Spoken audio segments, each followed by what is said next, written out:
Hello everyone, कैसे बेटा आप लोग? सब लोग ठीक है? चलिए अच्छी बात है। तो बेटा, जैसा कि डिस्कस किया था लास्ट क्लास में मैंने कि आज हमको कुछ क्वेश्चन करने हैं ग्राफ के ऊपर। लास्ट क्लास में कुछ ग्राफ मैंने आपको बताए थे, बड़े इंपॉर्टेंट ग्राफ बताए थे, और कुछ आपको ऐसे भी ग्राफ बताए थे कि जनरली जो ग्राफ हमने कभी पढ़े नहीं होते। और ग्राफ को अगर आप ढंग से समझते हैं तो इसका मतलब है कि आप सही अप्रोच ले रहे हैं, यानी आपका दिमाग बिल्कुल उस लेवल तक जा रहा है जहां तक उसको जाना चाहिए। ठीक है बेटा, तो ग्राफ का जो कंसेप्ट होता है ना, उसको एनालाइज करने के लिए एक अच्छी इंटेलिजेंस लगती है, और उसको इसलिए आप ढंग से देखिएगा, ढंग से समझिएगा, तो आप उसको सीख पाएंगे। तो सबसे पहली चीज जो मैं आपको आज बताना चाहता हूँ वो हमारे पास है क्वेश्चंस ऑन ग्राफ में। लास्ट क्लास में जो मैंने आपसे एक क्वेश्चन दिया था, आपको एक क्वेश्चन दिया था करने के लिए, सबसे पहले हम उसी को डिस्कस करेंगे। याद करिए अच्छी तरीके क्वेश्चन क्या था। क्वेश्चन वाज कि if an object is thrown in upward direction, ठीक है, and then it comes back to the hand, तो उस कंडीशन में आपको speed time and velocity time graph बनाना था। स्पीड टाइम और वेलोसिटी टाइम ग्राफ बनाना था आपको कब? जब एक बॉल को आपने ऊपर फेंका और ऊपर से फिर वो नीचे आती है, तो इसके स्पीड टाइम और वेलोसिटी टाइम ग्राफ बनाने होते हैं। क्लास 9 तक के अगर नॉलेज के हिसाब से बताऊं तो बच्चा स्पीड टाइम और वेलोसिटी टाइम ग्राफ दोनों एक ही जैसा बनाता है, जबकि दोनों ग्राफ एक जैसे नहीं बनते। कुछ सिमिलरिटी भी है लेकिन कुछ डिससिमिलरिटी भी है। तो अब देखते हैं जरा कैसे कैसे किया जा सकता है। तो सबसे पहली बात मैं डिस्कस करूंगा कि प्रॉब्लम क्या है और उसके बाद उसको किस तरीके से एनालाइज किया जाए। ठीक है, तो देखिए प्रॉब्लम हमारे पास ये थी कि एक मेरे पास बॉल थी, उस बॉल को मैंने ऊपर फेंका, ठीक है, और उसके बाद वो बॉल फाइनली नीचे आती है, यानी कि this is upward motion and this is downward motion, दो टाइप के मोशन। समझने का, सीखने का तरीका देखिए कि ग्राफ किस तरीके से सीखे जाते हैं। ऐसा नहीं कि आपने 2 एक्स से बनाया, लाइन ड्रॉ कर दी, ग्राफ हो गया, नहीं। ग्राफ को सोचना है ढंग से। क्लास 11th की फिजिक्स जो होती है वो ग्राफ को अलग एस्पेक्ट तक लेके जाती है, अलग लेवल तक लेके जाती है। तो मान लीजिए कि बेटा मैं इसको 5 मीटर पर सेकंड से थ्रो करता हूं। मान लीजिए कि 5 मीटर पर सेकंड से बॉल को मैं थ्रो करता हूं। ऑब्वियसली थ्रोइंग वेलोसिटी होगी वो सबसे ज्यादा होगी, and that is the initial velocity.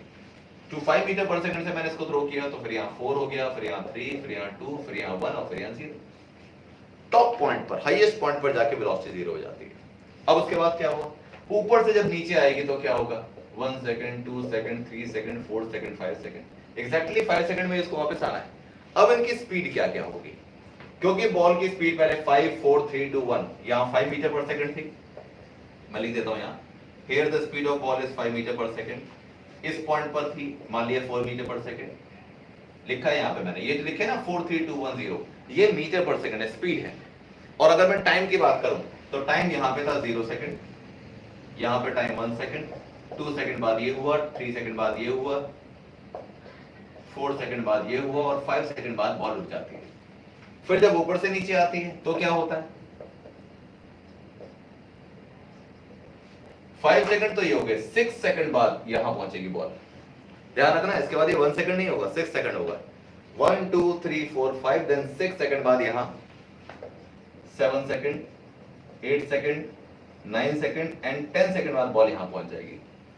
अब स्पीड की बात करते हैं। बॉल जब 0 पे थी, यहां 0 से स्टार्ट करते हैं, तो जब यहां आएगी तो ये 1 मीटर पर सेकंड पे आ चुकी होगी, फिर 2 metre per second, 3 metre per second, 4 metre per second and 5 metre per second. ये जो मीटर पर सेकंड दिख रहा है आपको, ये स्पीड है और उसके कॉरस्पॉन्डिंग टाइम दे रखा है। तो टाइम आपको पता है बढ़ता रहता है, 0 1 2 3 4 इस तरीके से। तो 5 सेकंड लगे ऊपर जाने में, 5 सेकंड में बॉल नीचे आ गई। अब ये जो दोनों इन्फॉर्मेशन मैंने बनाई है ना, उनको एक बार दोबारा से सुन लीजिए, क्योंकि ये इन्फॉर्मेशन आपको पता लगेगी तभी आप ग्राफ ढंग से प्लॉट कर पाएंगे। तो मैंने क्या बोला, स्टार्ट किया हमने यहां से, बॉल को आपने थ्रो किया 5 मीटर पर सेकंड से, तो आपको पता है जब बॉल को थ्रो करते हैं तो स्पीड लगातार कम होती चली जाती है। 5 4 3 2 1 0, 0 का मतलब हाईएस्ट पॉइंट पे पहुंच गई। उसके बाद क्या हुआ? हाईएस्ट पॉइंट से जब नीचे जाएगी तो क्या, नीचे आएगी तो क्या हुआ? 0 के बाद 1 metre per second, 2 metre per second, 3 4 5, तो 5 मीटर पर सेकंड तक यहां था। अब बात क्या है? अब है टाइम। टाइम 0 सेकंड तब था जब आपने बॉल को थ्रो किया था, 1 सेकंड, 2 सेकंड, 3 4 5 सेकंड, देन 6 7 8 9 10 इस तरीके से आता है। तो 5 सेकंड जाने ऊपर जाने में लगे और 5 सेकंड नीचे आने में लगे, ऐसा ही होता है जनरली। अब हमें ग्राफ प्लॉट करना है, तो सबसे पहले मैं ग्राफ प्लॉट करूंगा स्पीड टाइम ग्राफ, और फिर बताऊंगा वेलोसिटी टाइम ग्राफ। ढंग से सुनिएगा, speed versus time graph.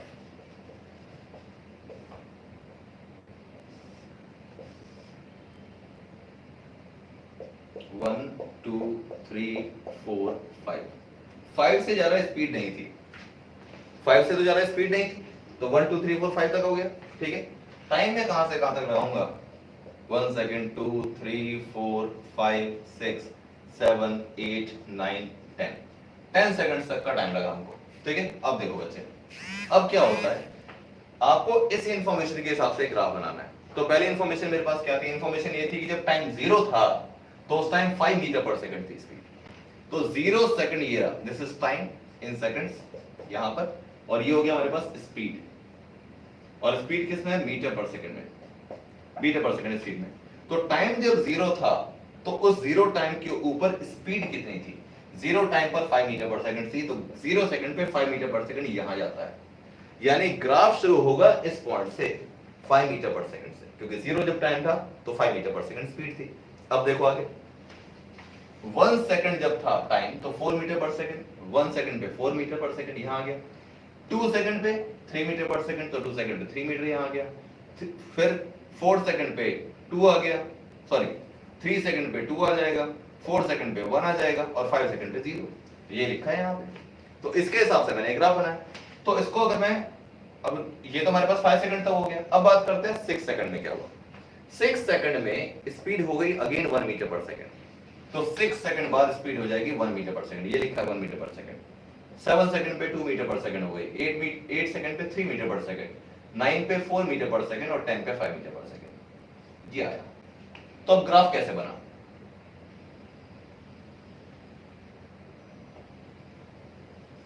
This is the shape of speed time graph.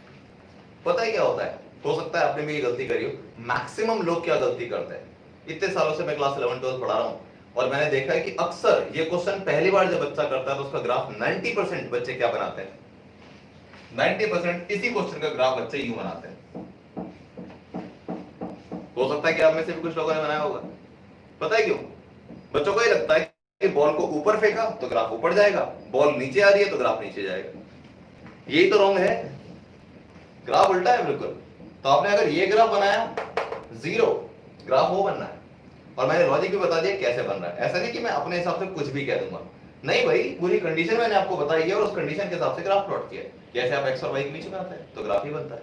This is what speed time graph. अब मैं बात करता हूं कि वेलोसिटी टाइम ग्राफ कैसे बनेगा।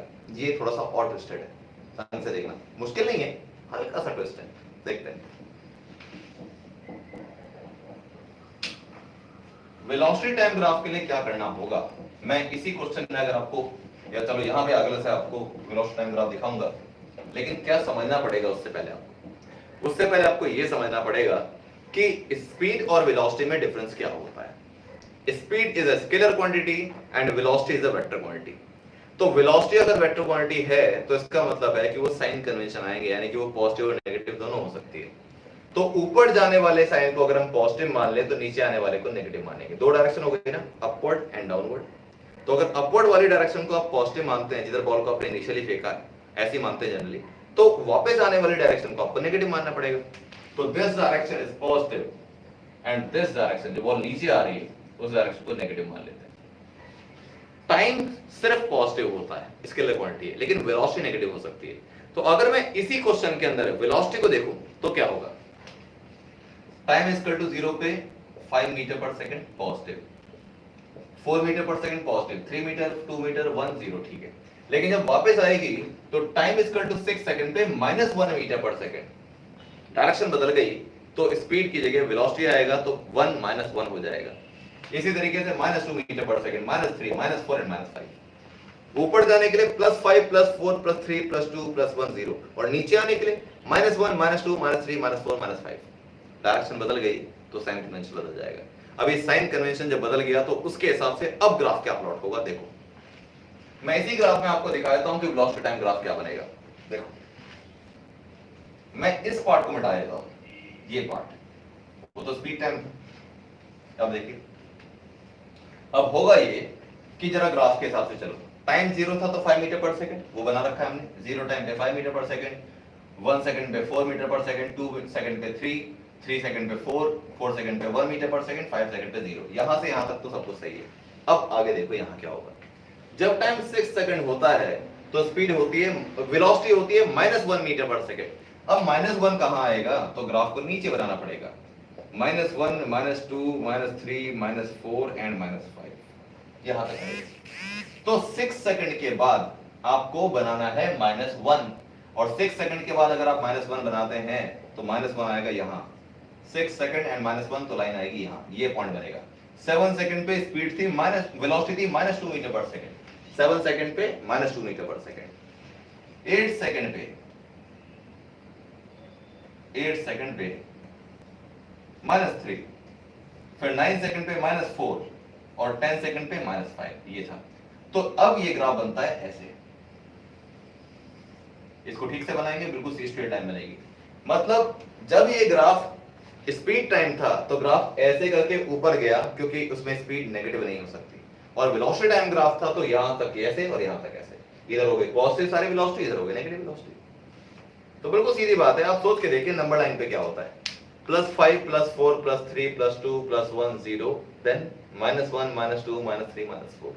डायरेक्शन को अगर इस तरीके से कंसीडर किया जाए तो 0 के बाद -1 होता है, तो इसी तरीके से 0 के बाद जब आप वापस पहुंचे तो -1 आया, -2 -3 -4, डायरेक्शन बदलने के साथ साइन बदल गया। This is velocity time graph. तो अब ये ग्राफ जो था वो स्पीड टाइम ना होके वेलोसिटी टाइम ग्राफ हो जाएगा।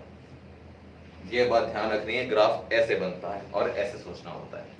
मैं जानता हूं कि ग्राफ की प्रॉब्लम अच्छी खासी प्रॉब्लम होती है, और इसी तरीके से इसको समझने के लिए और अच्छा समझने के लिए आज की जो मैंने क्लास रखी है वो सिर्फ ग्राफ के लिए रखी है, क्योंकि बड़ा कंसेप्चुअल टॉपिक है, ये आपके एग्जाम में बहुत आएगा और आपकी कॉम्पिटिटिव एग्जामिनेशन के लिए बहुत जबरदस्त है, बहुत अच्छा फंडामेंटल है, ये बहुत अच्छा बोल सकते हैं बेसिक चीज है जो कॉम्पिटिटिव एग्जामिनेशन के लिए इंसान को पढ़नी ही होती है। ग्राफ, बिना ग्राफ के अगर आप जा रहे हैं कंपटीशन में, इसका मतलब आप अधूरी नॉलेज के साथ जा रहे हैं और अधूरी तैयारी के साथ जा रहे हैं।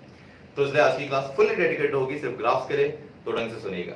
तो ये एक ऐसा क्वेश्चन था जो जनरली एग्जाम में आता है, स्कूल में भी आता है कई बार, ठीक है, कभी कभी कंपटीशन में आ सकता है, लेकिन कंपटीशन के हिसाब से इसका ऑर्डर बहुत ऊपर नहीं है, लेकिन स्कूल के हिसाब से क्वेश्चन बिल्कुल सही है। ठीक, अब मैं कुछ क्वेश्चन डिस्कस करूंगा एनसीईआरटी के, जहां पे ग्राफ के डिस्कशन होंगे, लेकिन इससे पहले कि मैं एनसीईआरटी क्वेश्चन डिस्कस करूं, एक क्वेश्चन मैं जनरली डिस्कस करूंगा, उसके बाद एनसीईआरटी क्वेश्चन पे चलेंगे, और एनसीईआरटी में सिर्फ वो क्वेश्चन सेलेक्ट करूंगा जो ग्राफ के ऊपर बेस्ड क्वेश्चन है। ठीक है बेटा, तो चलिए देखते हैं।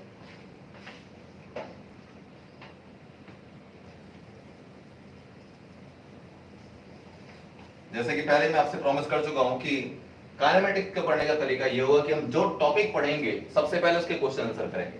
टॉपिक पढ़ो, क्वेश्चन आंसर करो तो टॉपिक अच्छा क्लियर होता है। पूरा चैप्टर पढ़ने के बाद क्वेश्चन आंसर करोगे तो आधी चीजें भूल जाओगे रास्ते में। ठीक है, तो चलिए अब देखते हैं।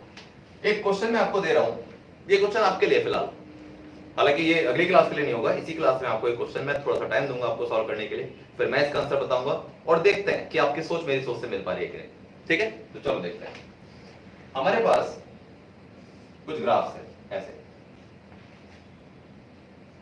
क्वेश्चन नंबर 2 का फर्स्ट पार्ट ये हो गया, सेकंड, और ये बड़ा इंटरेस्टिंग ग्राफ है जो मैं आपको बता रहा हूं, ये प्रैक्टिकल लाइफ से बहुत रिलेटेड है।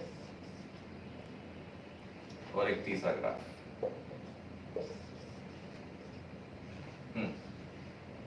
ये ग्राफ है मेरे पास, runs and number of overs.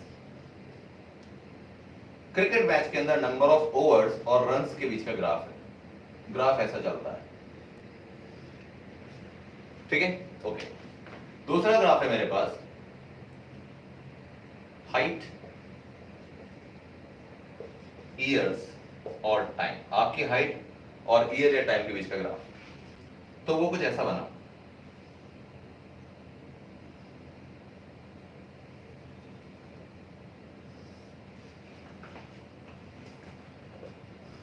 एक तीसरा ग्राफ है मेरे पास, डिस्टेंस और टाइम का, और ये ग्राफ है ऐसा। ओके, इसको मैं थोड़ा सा और करना देता हूं ऐसे। अब आपसे ये पूछा है कि what is the wrong in the graph, इस ग्राफ में गलत क्या है।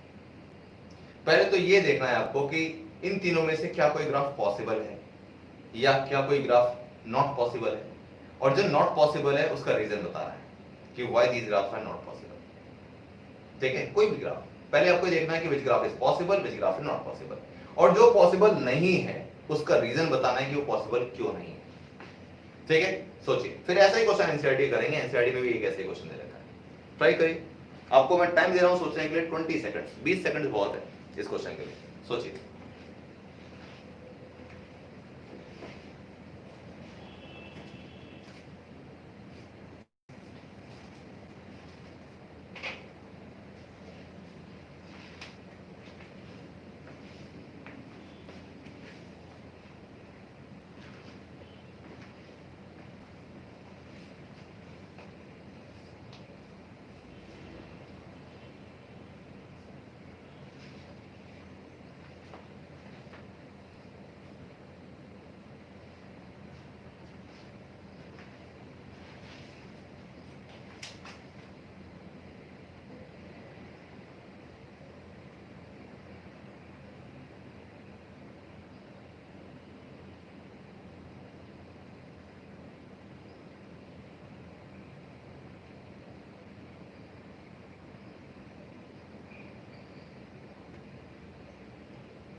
हाँ जी, सोच लिया, चलिए देखते हैं। पहला ग्राफ था runs and number of overs का। क्या आपने क्रिकेट मैच में कभी ऐसा देखा है कि नंबर ऑफ ओवर जैसे जैसे बढ़ते जाएं रन कम होते चले जाएं? ऐसा नहीं होता। ऐसा होता है कि रन बने ना आगे। जैसे मान लो कि 20 ओवर्स के अंदर 100 रन बन गए, तो अब रन 100 से कभी कम नहीं होंगे, चाहे इसके बाद आगे 50 ओवर तक का गेम खेल जाए, लेकिन 100 से कम तो नहीं होंगे ना रन। ऐसा तो नहीं हो सकता ना कि अगले 30 ओवर के अंदर 1 रन कम हो गया, 99 रन आ गए, ऐसा तो नहीं होता ना। इसका मतलब है रन्स कभी कम नहीं होंगे। नंबर ऑफ ओवर्स बढ़ते जाएंगे तो रन्स भी बढ़ते जा सकते हैं या रुक सकते हैं, लेकिन कम नहीं होंगे। इस ग्राफ में रॉन्ग क्या था, चेक करो। इस ग्राफ में सिर्फ एक ऐसा पार्ट है जो रॉन्ग है, और वो क्या है, वो है ये पार्ट। ये कैसे? नंबर ऑफ ओवर्स अगर बढ़ रहे हैं तो पहले रन बढ़ रहे थे, उसके बाद नंबर ऑफ ओवर्स बढ़ने के साथ साथ रन कम हो गए। ग्राफ का नीचे जाने का मतलब डिक्रीमेंट हो रहा है, और अगर ये कम हो गए तो इसका मतलब ये रॉन्ग पार्ट है। फिर रन बढ़ रहे हैं, रन बढ़ना ठीक है, लेकिन रन का कम होना पॉसिबल नहीं है। तो the slope which is going down slope of this part is wrong part in the graph. ये इसके अंदर गलत है, तो this graph is not possible. ठीक है, अब बात करते हैं सेकंड ग्राफ की। सेकंड ग्राफ में क्या था, बहुत जनरल सी बात है। ईयर्स और टाइम्स में आपकी हाइट का जिक्र हो रहा है कि टाइम के साथ साथ आपकी हाइट में क्या फर्क पड़ता है। ग्राफ क्या दिखा रहा है, ग्राफ ये दिखा रहा है कि टाइम के साथ साथ पहले आपकी हाइट बढ़ी, टाइम के साथ साथ आपकी हाइट बढ़ गई। यहां तक ग्राफ ठीक है कि आपकी हाइट बढ़ी, लेकिन उसके बाद ग्राफ का एक पार्ट दिखा रहा है कि आपकी हाइट कम हो गई और कम होके ही वो रह गई। ये पूरा जो मैंने रेड पार्ट किया है, this is wrong part in the graph. मतलब ऐसा कैसे हो सकता है कि पहले आपकी हाइट बढ़ेगी, फिर कम हो जाएगी और कम ही रह जाएगी? ऐसा नहीं होता ना। आपके घर वाले कभी ऐसा नहीं कह सकते कि बेटा पहले तो लंबा हुआ करता था अब छोटा हो गया। ऐसा तो दुनिया में आज तक किसी के साथ केस नहीं हुआ होगा। हाँ, कोई एबनॉर्मलिटी अगर हो गई, कोई मेडिकल डेफिशिएंसी हो गई, कोई डिफेक्ट ही हो गया तो बात अलग है, लेकिन जनरल केस में ऐसा नहीं होता। ये जरूर हो सकता है कि बेटा पहले तो तेरी हाइट बढ़ रही थी अब नहीं बढ़ रही, या पहले तो छोटा हुआ करता था अब लंबा हो गया, ये तो पॉसिबल है। लेकिन ये कोई नहीं कह सकता कि पहले तो लंबा हुआ करता था अब छोटा हो गया, पॉसिबल नहीं। तो आपकी हाइट कभी कम नहीं होती है टाइम के साथ साथ। तो this is the wrong part of the graph. Clear बेटा? ठीक है, अब आगे देखते हैं। थर्ड क्या है, डिस्टेंस और टाइम ग्राफ। डिस्टेंस और टाइम ग्राफ में क्या दिखा रहे हैं कि यहां से टाइम के साथ साथ डिस्टेंस बढ़ा, फिर डिस्टेंस कांस्टेंट हो गया। इसका मतलब पता है क्या होता है, मैंने घड़ी देखनी चालू करी, आपने मूवमेंट करना चालू किया, आप मूव कर रहे हैं, फिर क्या हुआ, आप रुक गए। तो ये पॉसिबल केस है ना कि आप रुके हो सकते हैं, टाइम तो बढ़ रहा है लेकिन आप रुक गए। इसका मतलब है डिस्टेंस पहले बढ़ा, फिर डिस्टेंस कांस्टेंट हो गया, यानी कि ऑब्जेक्ट एट रेस्ट। अब ये पार्ट क्या दिखा रहा है, अब ये पार्ट ये दिखा रहा है कि आप मान लो 4 सेकंड में इस प्लेस पे पहुंच चुके, तो आप फिर वापस आ रहे हो, आप आगे जा चुके थे उससे पीछे, मतलब आपका डिस्टेंस कम हो रहा है। डिस्टेंस यहां तक देखो, डिस्टेंस ऊपर बढ़ता है, अगर नीचे जा रहा है तो डिस्टेंस कम हो रहा है। तो पहली प्रॉब्लम तो इसके अंदर होगी, distance can not B decreased. Distance होता है टोटल पाथ लेंथ, डिस्प्लेसमेंट कम हो सकता है एक बॉल को अगर मैं यहां से इधर फेंकूं और वापस आ जाए बॉल इसी जगह पे तो डिस्प्लेसमेंट 0 हो जाता है, लेकिन डिस्टेंस कितना होता है, d plus D equal to 2d। Distance तो बढ़ ही रहा है, कभी कम नहीं होगा। तो इस ग्राफ में पहली प्रॉब्लम क्या है, दो प्रॉब्लम इसके अंदर। पहली प्रॉब्लम ये है कि distance can not B decreased, ठीक है, तो ये गलती हो गई। अब मैं आपको बताता हूं दूसरी प्रॉब्लम क्या है। मतलब अगर इसमें डिस्टेंस की जगह डिस्प्लेसमेंट लिखा होता, मान लो कि डिस्प्लेसमेंट लिखा होता इस ग्राफ में, तो ये पार्ट सही हो जाता ग्राफ का, क्योंकि डिस्प्लेसमेंट डिक्रीज हो सकता है, कम हो सकता है। लेकिन एक प्रॉब्लम अभी भी इस ग्राफ के अंदर है, जिसकी वजह से ना तो ये डिस्टेंस के हिसाब से सही है ना ये डिस्प्लेसमेंट के हिसाब से सही है, यानी कि ग्राफ गलत हो जाएगा। वो क्या प्रॉब्लम है, वो प्रॉब्लम ये है कि जब आप यहां पहुंचे तो टाइम था 4 सेकंड, लेकिन जब आप यहां पहुंचे तो टाइम कम हो गया होगा, हो सकता है 2 सेकंड। क्या आपके लिए प्रैक्टिकली पॉसिबल है कि 4 सेकंड बाद आप कहीं और थे और उसके बाद 2 सेकंड, मतलब उसके बाद 2 सेकंड का मतलब फिर 2 सेकंड में आप यहां पहुंच गए। दो, एक तो होता है 4 + 2, 4 के बाद 2 सेकंड, नहीं ये क्या दिखा रहा है, ये दिखा रहा है कि 4 सेकंड पे आप यहां थे और उसके बाद आपने डिस्टेंस चला -2 पे, पीछे चले गए। टाइम में रिवर्स जाना, ये तो टाइम मशीन का कांसेप्ट हो गया ना, कि 4 सेकंड बाद मैं वहां था और उसके बाद टाइम रिवर्स कर दिया मैंने, पास्ट में चला गया। ये कैसे पॉसिबल है? तो ये इसलिए पॉसिबल नहीं है कि 4 सेकंड पे जाने के बाद इंसान 2 सेकंड पे वापस नहीं लौट सकता। फिर तो इस ग्राफ में क्या है, the graph has the problem that it indicates the decrement in the time which is not possible. तो ये डिस्टेंस और डिस्प्लेसमेंट दोनों के हिसाब से खराब हो जाएगा ग्राफ, ठीक है बेटा।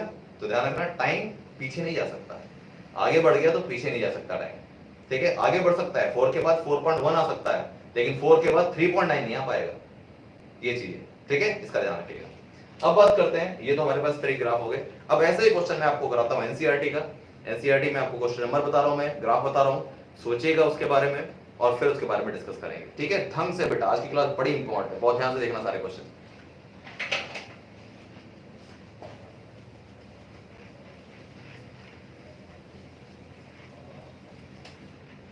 यस, तो आज की क्लास का जो हमारा थर्ड क्वेश्चन है, this is question number 3.16 of NCERT. अब मैं आपको जितने भी क्वेश्चन कराऊंगा आपकी एनसीईआरटी कराऊंगा इस चैप्टर के, ये आपके काम आने हैं, ठीक है। 3.16 क्वेश्चन था आपके पास और आपको 4 डायग्राम बना के दे रखे हैं।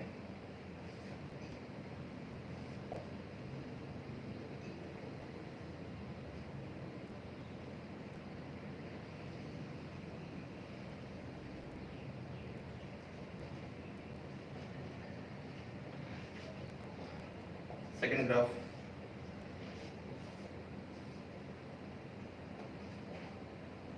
VT,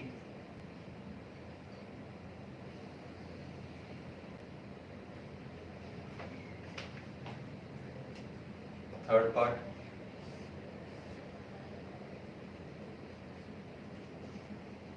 स्पीड, टाइम,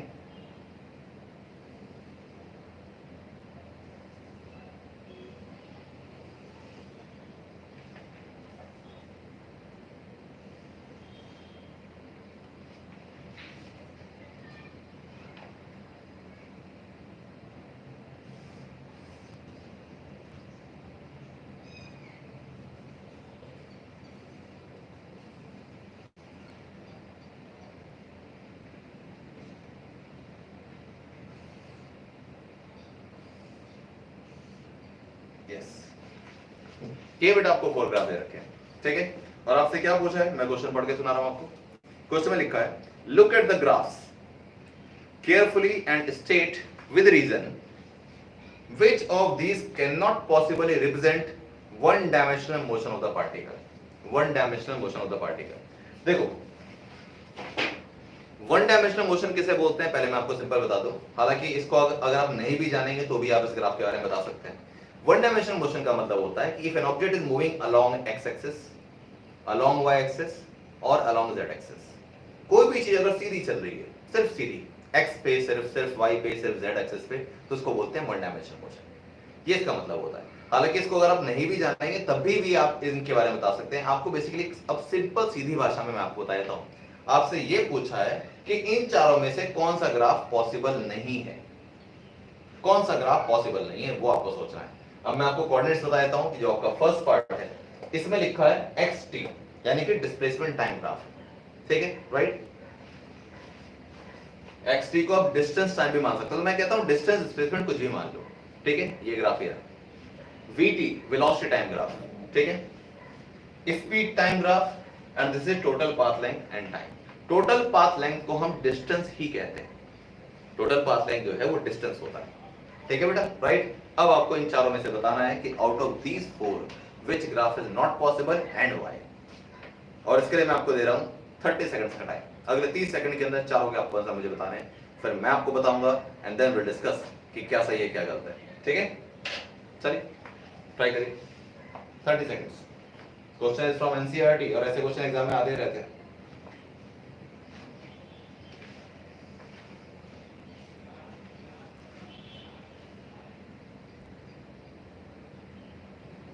सोचिए, सॉल्यूशन कहीं से ढूंढने की रिक्वायरमेंट नहीं है कि हमने एनसीईआरटी देख लिया, कोई रिफ्रेशर बुक देख लिया, गूगल पे ढूंढ लिया, फिर क्या फायदा है। आंसर बताना इंपॉर्टेंट नहीं है, सोचना इंपॉर्टेंट है। सोच के गलत भी आंसर आ गया तो भी एक्सेप्टेबल है, लेकिन अगर सोचा ही नहीं और सही आंसर दे दिया तो ये आएगा, अगली बार नहीं आएगा दूसरा क्वेश्चन, फिर एग्जाम में कैसे आएगा।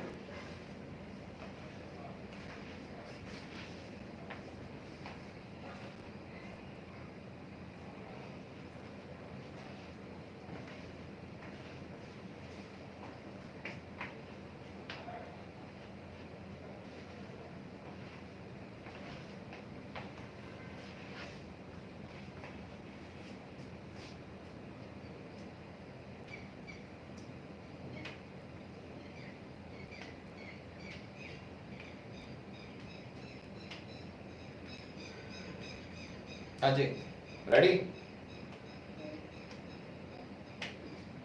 देख लो देख लो।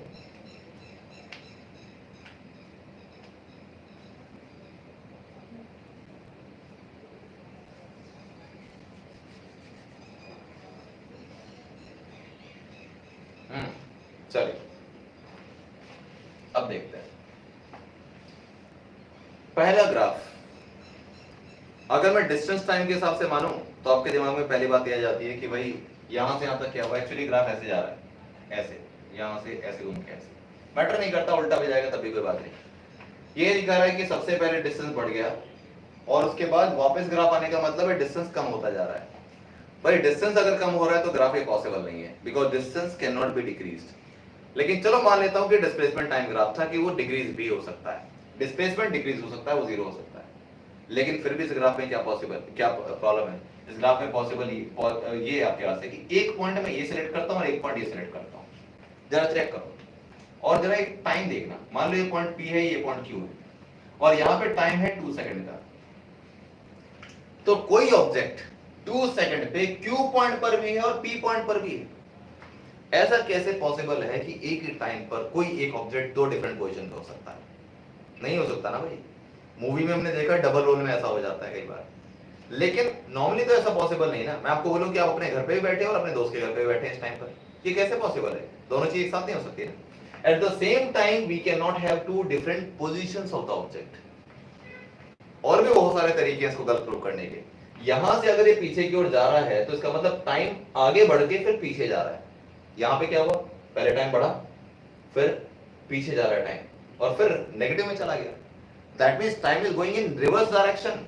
This is again not possible. तो इसमें बहुत सारी पॉसिबिलिटी हो सकती है। पहली पॉसिबिलिटी ये हो गई कि at the same time we can not have two different position of the object. ये रॉन्ग था, इस वजह से ग्राफ पॉसिबल नहीं है। दूसरी बात, time can not be reversed. That means time can not be taken from positive to negative direction. ठीक है, टाइम डिक्रीज नहीं हो सकता, तो ये भी एक इम्पॉसिबिलिटी है। ठीक है, अब बात करते हैं सेकंड की। तो ये ग्राफ मैं लिख देता हूं यहां पे कि फर्स्ट ग्राफ का कंक्लूजन क्या निकला? First graph is not possible, not possible this graph. ठीक है, अब बात करते हैं सेकंड की। सेकंड ग्राफ में क्या था बच्चे? Velocity time graph. अब वेलोसिटी तो एक वेक्टर क्वांटिटी है, तो वो कम हो सकती है, जीरो भी हो सकती है, स्पीड कम नहीं होती। यहां पर भी सेम ही कांसेप्ट है। एक पॉइंट में ये सेलेक्ट कर लेता हूं, एक पॉइंट ये सेलेक्ट कर लेता हूं, ये टाइम जीरो था। यहां पे हो सकता है -2 मीटर पर सेकंड इसकी स्पीड हो और यहां पे +2 मीटर पर सेकंड स्पीड या वेलोसिटी हो, वेलोसिटी। तो 0 सेकंड पे कोई ऑब्जेक्ट +2 मीटर पर सेकंड से भी चल रहा है और -2 मीटर पर सेकंड से भी। अब ये कैसे पॉसिबल है? पता है प्लस 2 मीटर और माइनस 2 मीटर पर सेकंड में क्या डिफरेंस होता है? 2 मीटर पर सेकंड से अगर मैं राइट में चल रहा हूं यानी कि अलोंग पॉजिटिव एक्स एक्सिस तो ये आ गया प्लस 2 मीटर पर सेकंड, और 2 मीटर पर सेकंड से अगर मैं इधर चल रहा हूं लेफ्ट में नेगेटिव एक्सिस की तरफ तो इसका मतलब है कि मैं -2 से चल रहा हूं। तो ये कैसे पॉसिबल है कि +2 से भी कोई चल रहा है और -2 से भी चल रहा है सेम टाइम पर? मतलब ऑब्जेक्ट ऐसे कैसे चल सकता है एक साथ? नहीं पॉसिबल है ना।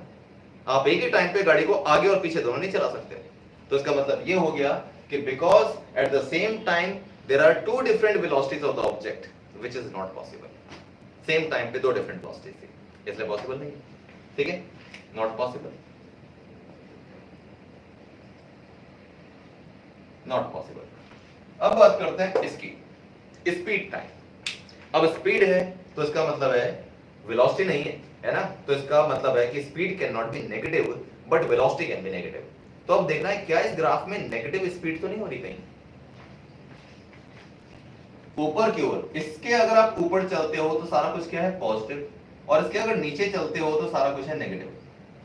तो क्या होगा, पहले यहां से लेकर यहां तक ग्राफ क्या है पॉजिटिव ऊपर है, फिर ये जो नीचे जा रहा है यहां से लेकर यहां तक का ये पार्ट ये, और यहां से लेकर यहां तक का ये पार्ट, ये तो पक्की बात है कि माइनस में चला ही गया और ये माइनस से प्लस में जा रहा है। चलो माइनस से प्लस में जाने वाले को भी आप नेगेटिव नहीं कहते, लेकिन अब ये तो नेगेटिव कहलाएगा because this represents negative speed and speed can not be negative.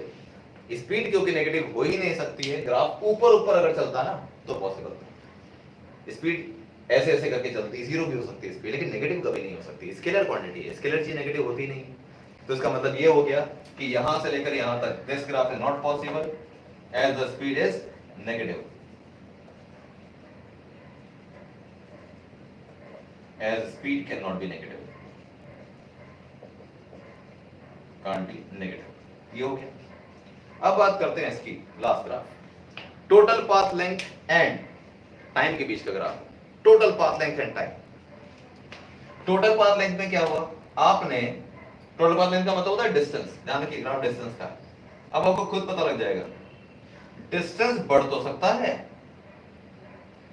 लेकिन डिस्टेंस कम नहीं हो सकता, क्योंकि वो बढ़ता चला जाता है, जुड़ता चला जाता है। डिस्टेंस इज इंक्रीज्ड, फिर जीरो दिखा दिया डिस्टेंस, तो ये पार्ट गलत है ग्राफ का। फिर डिस्टेंस बढ़ गया, वो सही है। तो इसका मतलब distance can not B decreased, therefore this graph is not possible.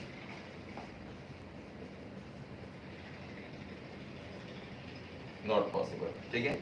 As distance या total path length can not B, total path length can not B zero, path length can't be zero, zero नहीं हो सकती total path length. ये इसका answer हुआ। अब पता है सबसे कमाल की बात क्या है, ऐसे भी बहुत सारे बच्चे होते हैं क्लास 11th में जिन्होंने ऐसा क्वेश्चन देखा ही नहीं, पढ़ा ही नहीं, लापरवाही कर दी, एग्जाम में आ गया तो तुक्के लगाते हैं कि इस एक को पॉसिबल लिख देते हैं, इसको नॉट पॉसिबल।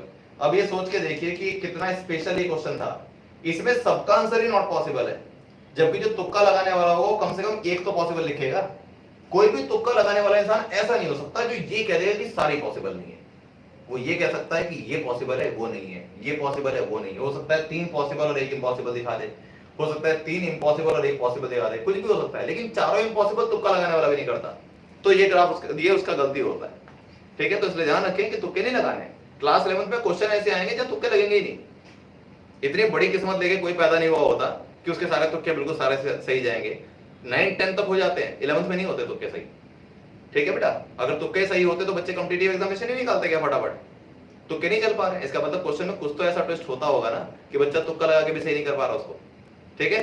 तो इसलिए ध्यान रखिए कि आपको क्या करना है, गेस नहीं करना है, आपको कंसेप्ट सीखना है, ठीक है बेटा, राइट। चलिए अब नेक्स्ट क्वेश्चन देखते हैं। नेक्स्ट क्वेश्चन जो मैं डिस्कस करने वाला हूं बड़ा मजेदार क्वेश्चन है। अब ये क्वेश्चन इस तरीके का नहीं है, आपको एक प्रैक्टिकल सिचुएशन दे रखी है और उसका ग्राफ बनाना है। जैसे कि आपको मैंने स्टार्टिंग में एक चीज बताई थी कि बॉल को ऊपर फेंका, फिर बॉल नीचे गई, तो स्पीड टाइम और वेलोसिटी टाइम ग्राफ बनाना है, यानी कि सिचुएशन के ऊपर आपको ग्राफ बनाना था। अब अगेन हमारे पास एक ऐसा क्वेश्चन है जिसमें सिचुएशन के ऊपर ग्राफ बनाना है, और बड़ा इंटरेस्टिंग क्वेश्चन है, बहुत ही मजेदार। Again the question comes from NCERT, देखते हैं।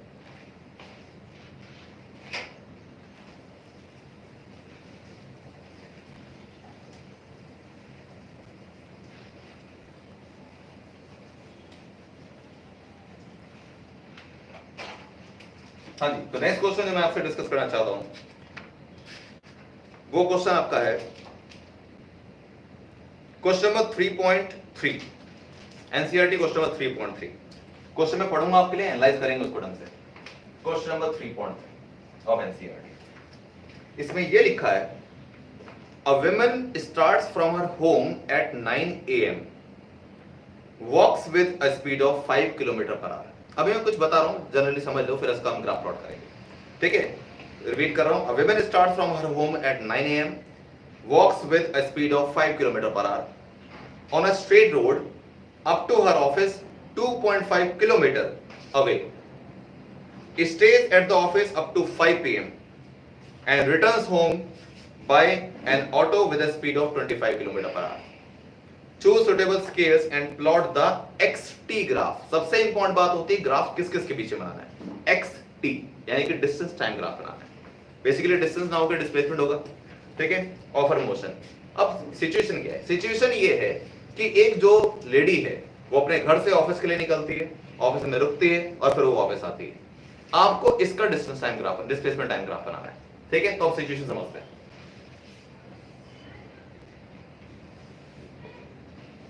बहुत ही इंटरेस्टिंग क्वेश्चन है डिस्प्लेसमेंट टाइम। ये देखो एक्सटी ग्राफ। स्टार्ट क्वेश्चन की कहां से हुई, अ woman starts from her home at 9 AM। 9 बजे से पहले का कोई केस नहीं दे रखा, तो मैं स्टार्टिंग में यहां पे लिख देता हूं 9 AM और यहां चल रहा है टाइम और यहां होगा displacement.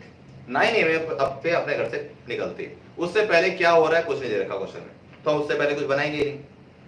Walks with a speed of 5 kilometre per hour, 5 kilometre per hour की स्पीड चल रही है on a straight road up to her office 2.5 kilometre away. अब सोचो 2.5 किलोमीटर डिस्टेंस है ऑफिस का, मैं लिखता हूं फ्रॉम, अब इसको सॉल्व कैसे किया है, from home to office.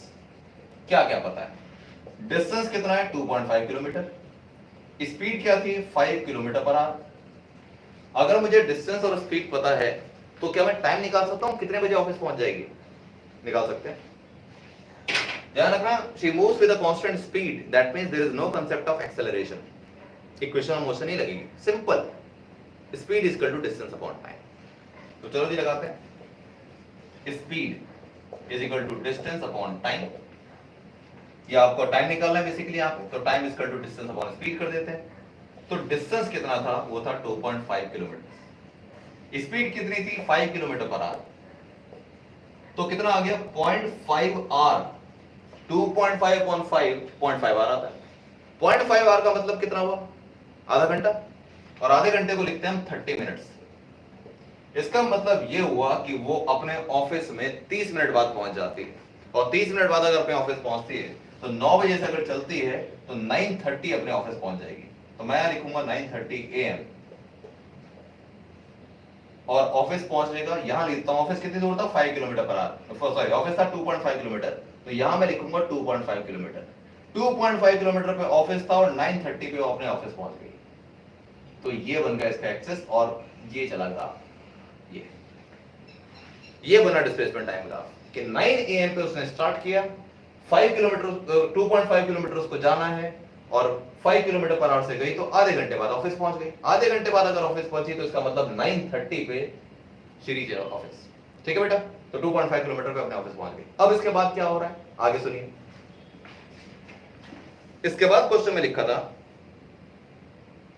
Stage at the office up to 5 PM। Office में 5 बजे तक है, ऑफिस में अगर 5 बजे तक है तो इसका मतलब क्या है, ऑब्जेक्ट एट रेस्ट, ऑफिस में दौड़ भाग थोड़ा कर रही है, बैठी है, आसपास थोड़ा बहुत चल भी रही हो तो नेग्लिजिबल डिस्टेंस है, तो ऑफिस में रहती है, यानी कि ऑब्जेक्ट एट रेस्ट लेंगे। कब तक, टिल 5 PM, तो शाम के 5 बजे तक 5 PM तक she stage at the office, office पे, यानी कि 2.5 किलोमीटर पे ही रहती है, object at rest, displacement time graph. अब लास्ट पार्ट में क्या पूछा है, लास्ट पार्ट में बोल रखा है and returns home by an auto with a speed of 25 kilometre per hour. अब देखो ऑफिस से लेकर घर तक का डिस्टेंस अगर 2.5 है, मतलब घर से ऑफिस 2.5 के डिस्टेंस 2.5 किलोमीटर के डिस्टेंस पर है, तो ऑफिस से भी तो घर 2.5 किलोमीटर के डिस्टेंस पर ही होगा। तो इसका मतलब क्या है, डिस्टेंस तो सेम है लेकिन स्पीड बदल गई इस बार वापस आने की। क्यों, पहले वो वॉक करके गई थी, इस बार ऑटो से आ रही है।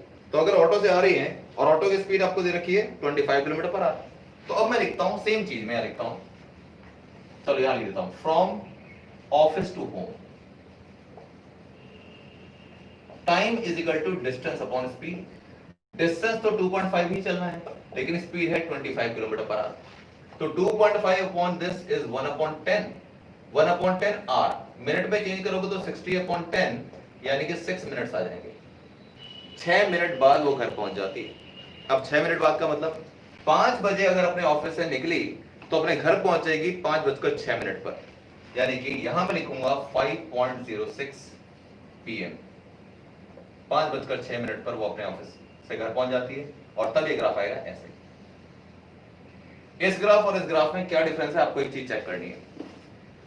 इस ग्राफ का स्लोप थोड़ा कम है और इस ग्राफ का स्लोप ज्यादा। अगर मैं इसका एंगल नापूं तो हो सकता है ये एंगल 60 डिग्री के आसपास आए और ये एंगल आ जाए 85 डिग्री या 75 डिग्री के आसपास। ये पक्की बात है, एंगल बड़ा आएगा।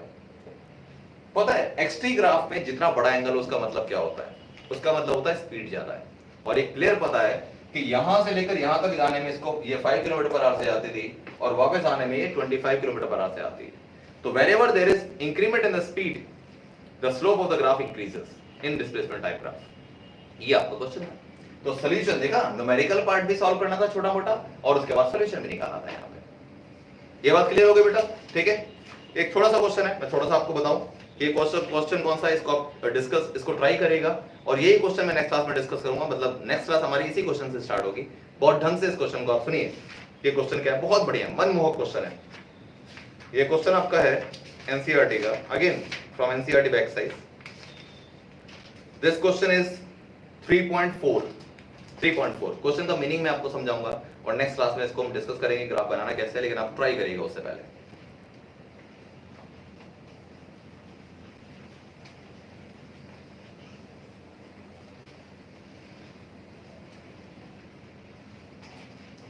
क्वेश्चन नंबर 3.4 लिखा है a drunkard walking in a narrow lane, drunkard पिया हुआ है बंदा, walking in a narrow lane takes 5 steps forward. Question की देखो रियलिटी कितनी, बिल्कुल प्रैक्टिकल क्वेश्चन है। Takes 5 steps forward and 3 steps backward. 5 कदम आगे चलता है और 3 कदम पीछे चलता है, पूरा पिए हुए। Following again by 5 steps forward and 3 steps backward. ये उसका तरीका है। प्लॉट द, हाँ ये लिखा है each step of 1 metre long requires 1 second. 1 metre चलने के लिए उसको 1 सेकंड लगता है, यानी कि अगर 5 मीटर आगे चलता है तो 5 सेकंड लगेंगे और 3 मीटर पीछे चलता है तो 3 सेकंड और भी लगेंगे। ठीक है। Plot the XT graph of this question, determine the graph, determine graphically and otherwise how long the drunkard takes to fall in the pit 13 metres away from the start. Conclusion देखो कितना बढ़िया है। 13 metre दूर पे गड्ढा पड़ा है, कहीं कोई मेन और होगा, गटर खुला होगा, वहां जाके गिर जाएगा वो। ये कहानी है, इसका ग्राफ बनाना है। अब सोचो प्रॉब्लम तो भाई बहुत फनी सी है, हमने इमेजिन करी हुई, कभी हम टीवी में भी देख लेते हैं तो आपको लगता है कि यार देखो क्या किस तरीके से चल रहा है बहका हुआ। ठीक है, लेकिन कंसेप्ट बहुत तगड़ा है। कंसेप्ट पता है क्या तगड़ा है? कंसेप्ट ये तगड़ा है कि इसमें लिखा है drunkard walking in a narrow lane. Narrow में लेन का मतलब समझते हो, इतनी पतली गली है कि वो सिर्फ आगे और पीछे ही चल सकता है, वरना पिया हुआ बंदा तो लेफ्ट राइट भी जा सकता है। लेकिन क्वेश्चन में क्लियर लिखा हुआ है कि उसको नैरो लेन में जाना है, यानी कि फ्रंट और बैक ही जा सकता है, लेफ्ट राइट नहीं जा सकता, इसलिए उसके डिस्टेंस कंसीडर नहीं करना है। वो 5 मीटर आगे जाएगा तो 3 मीटर पीछे जाएगा। इसका आपको ग्राफ बनाना है। कब तक? जब तक कि वो 13 मीटर दूर एक जो पिट है उसके अंदर नहीं गिर जाता, तब तक आपको ग्राफ बनाना है डिस्टेंस साइन पर। ठीक है, तो बड़ा इंटरेस्टिंग क्वेश्चन है। इस क्वेश्चन को आप ट्राई करिए। नेक्स्ट क्लास में आपको ये क्वेश्चन बताऊंगा, कुछ और इंटरेस्टिंग फैक्ट्स बताऊंगा इसके, और वहां से हम इसको शुरू करेंगे। ठीक है बेटा। प्लस एनसीईआरटी के कुछ और क्वेश्चन भी कराऊंगा मैं नेक्स्ट क्लास में, जो इक्वेशन ऑफ मोशन के ऊपर बेस्ड है या डिस्टेंस टाइम ग्राफ के ऊपर बेस्ड है। ठीक है बेटा, और फिर हम कुछ नया टॉपिक भी पढ़ सकते हैं। So take care, all the best, next class में मिलते हैं।